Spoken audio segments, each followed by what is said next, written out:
धीमा पन रखना बड़ा इम्पोर्टेंट है। आप देखें कि आज आपकी गिरफ्तारी के खिलाफ अगर कोई किसी ने आवाज उठाई है एक मुक्तदा लड़के में, तो वो फॉर्मर प्रेसिडेंट आसिफ अली जरदारी भी हैव टू रिकॉग्नाइज दैट, वरना ये कल आपको कहीं बड़ी कला में घेर लेते तो फिर मुश्किल हो जाता निकलना वहां से। लेकिन इसके साथ मैं ये कहूँगा गवर्नमेंट को भी कि वो भी होश के नाखून ले। The one man who is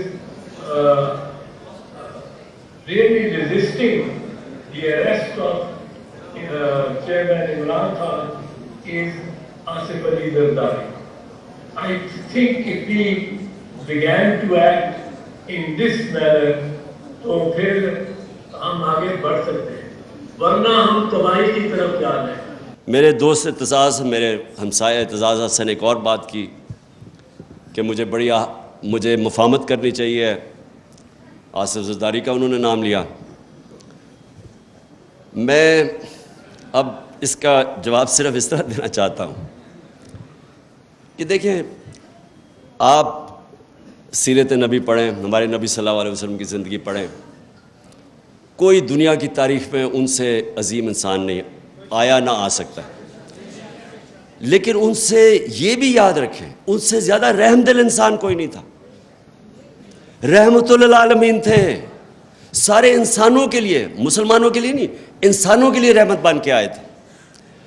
लेकिन अच्छा, फतह मक्का के बाद सबको माफ़ कर दिया, वो लोग जिन्होंने इनके ऊपर जुल्म किया था। लेकिन जब उनको कोई कहा कि जनाब कुरैश की एक लड़की ने चोरी की है, तो इसको आप ज़रा नज़रसानी करें, तो उन्होंने तब कहा, दो चीज़ें कहीं। मैं ये चाहता हूँ कि ये जब मुझे बार बार कहते हैं जी इनसे आप में तकब्बर बड़ा है, आप इनसे मुफाहमत कर लें, आप अंडरस्टैंडिंग कर लें, मैं हमेशा ये आप बताता हूँ कि जो रहमतुल आलमीन थे, उन्होंने हर चीज़ पे नज़रिए के ऊपर, काफर के ख़िलाफ़ नज़रिया फ़र्क था उनके ऊपर जुल्म हुए थे, उन्होंने वो भी माफ़ कर दिए। लेकिन जब उनको कहा कि करप्शन या चोरी के ऊपर कुरैश की लड़की को माफ़ करो, तो उन्होंने कहा कि बड़ी कौमें तुम्हारे से पहले तबाह हुई, जब बड़ा चोरी करता था उसको छोड़ देते थे, छोटे चोर को पकड़ते थे। देखें, और कहा कि मेरी बेटी भी चोरी करेगी तो उसको सज़ा मिलेगी। ये क्यों कहा उन्होंने? Somewhere where the part of it is the religiosity. I think इतना ज़्यादा मज़हब को